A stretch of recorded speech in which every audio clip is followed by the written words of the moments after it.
دنیا کے 7 عجوبوں کو لوگ دیکھنے کے لیے طویل سفر کرتے ہیں، تو یہ اس لیے ہے کہ تھوڑے مشکل کام ہیں، لیکن کوئی ناممکن چیز نہیں ہے۔ تم لمبی مسافتیں طے کر کے جاتے ہو، لیکن اللہ کہتا ہے گھر بیٹھے ذرا آسمان کو دیکھو۔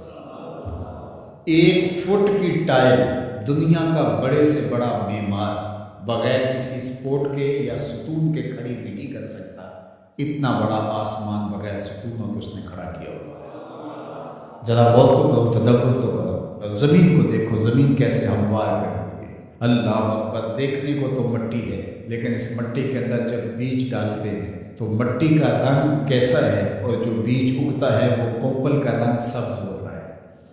پھر اس کے اوپر شاخ، اور شاخ کے ساتھ پتے، پھر پتوں کے ساتھ کلیاں، اور کلیوں کے ساتھ پھر گنچے اور پھول، اور پھر پھل، اور پھل میں بھرا ہوا رس، رس کے اندر مٹھاس، اور اس کے اندر طبی خواص اور توانائی۔ مٹیالی زمین سے اگنے والے پودے کے رنگ میں سرخیاں کہاں سے آ گئی، اس کے پتوں میں سبزی کہاں سے آ گئی؟ زمین کو سیلی ہے، لیکن اس سے نکلنے والے پودے کے اندر رس اور مٹھاس کہاں سے آ گئی؟ تم اپنی مٹی کو دیکھو اور آسمان کو دیکھو، کہیں ایک قدم بھی چل کے نہ جاؤ، تم خدا کو ماننے پہ مجبور ہو جاؤ گے۔ حضرت شیخ فرید الدین عطار کا ایک شعر مجھے یاد آیا، کیا خوبصورت بات کہی۔ سانے گزتی سلاتی می کنت، کیسا کاریگر ہے، مٹی سے بادشاہ بنا دیتا ہے۔ یہ جو زبان بول رہی ہے یہ مٹی سے بنی ہوئی ہے، یہ جو آنکھیں دیکھ رہی ہیں یہ مٹی سے بنی ہوئی ہے، یہ جو کان سن رہے ہیں یہ مٹی سے بنے ہوئے ہیں، یہ دماغ جو سوچ رہے ہیں اور جو سغرے کبرے ترتیب دے رہے ہیں، جو کہا گیا وہ بھی، جو میں کہنا چاہ رہا ہوں وہ بھی یہاں گھوم رہا ہے، یہ دماغ بھی مٹی کا بنا ہوا ہے۔ یہ سیاہ گھنے بال، یہ خوبصورت چہرہ، یہ رنگوں کی سجی ہوئی دنیا، یہ سب کچھ مٹی، یہ پھول مٹی سے نکلا، یہ انار مٹی سے نکلا، انار کے اندر جو پیکنگ ہے یہ مٹی کی بنی ہوئی، اس کے اندر جو رس رکھا ہوا ہے، بھرا ہوا ہے، وہ بھی مٹی سے پیدا ہوا ہے، اس کے اندر مٹھاس بھی مٹی سے آئی۔ کیسا کاریگر ہے جو مٹی سے کبھی انگور بناتا ہے، کبھی کھجور بناتا ہے، کبھی اسی مٹی سے سبزیاں پیدا کرتا ہے، کبھی اسی مٹی سے پھل پیدا کرتا ہے۔ تو یہ مٹی سے اس نے کیا کچھ بنا دیا۔ اگر آپ دیکھ لیجئے یہ پوری کائنات مٹی سے بنی ہے۔ یہ جو خوبصورت میز آپ کو دکھ رہی ہے یہ کہاں سے نکلی؟ یہ درخت سے آئی نا، درخت کہاں سے نکلا؟ یہ مٹی سے نکلا۔ یہ لوہا کہاں سے نکلا؟ یہ مٹی سے نکلا۔ یہ ستون کہاں سے آیا؟ مٹی سے۔ یہ قالین کہاں سے آیا؟ یہ جو کپاس اگتی ہے اور یہ کپڑے بنتے ہیں یہ کہاں سے آیا؟ آپ بولیں گے مٹی سے، اپنے عزم کو دیکھ لیجیے، یہ سب مٹی سے بنے۔ آپ نظر گھما کر کے دیکھ لیں، آپ کو جو بھی شے نظر آئے گی آپ کو مٹی سے نکلی، زمین سے نکلی دکھائی دے گی۔ غور کر لیں، تدبر کر لیں۔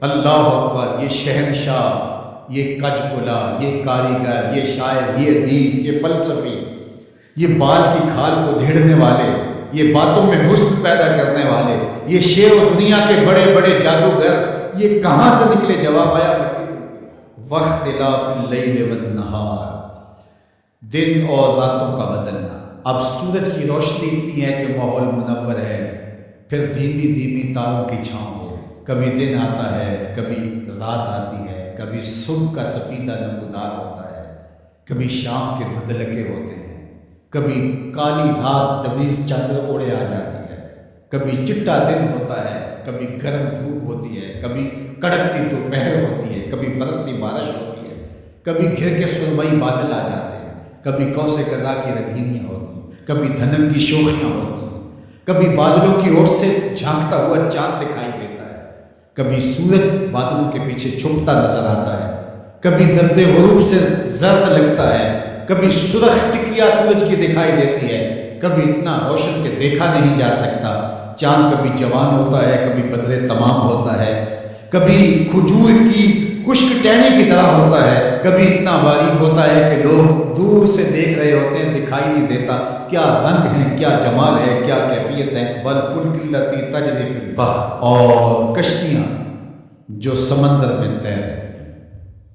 1 فٹ کا لوہا لے کر کے آپ پانی میں پھینکو ڈوب جائے گا، لیکن ہزاروں ٹن وزن لیے ہوئے اس میں لوہا بھی ہے اور بھی چیزیں ہیں، ایک جہاز پانی میں تیرتا ہوا ایک ساحل سے دوسرے ساحل تک پہنچ جاتا ہے، ڈوبتا نہیں ہے۔ وما انزل اللہ من السماء من ماء، اور آسمان سے بارش برستی ہے، گر کے بادل آتے ہیں، کبھی بوندا باندی ہوتی ہے، کبھی موسلادھار بارش ہوتی ہے، آسمان سے پانی اترتا ہے، کبھی برف کی شکل میں، کبھی شبنم کی صورت میں، کبھی بارش کی شکل میں، اور پھر کیا ہوتا ہے؟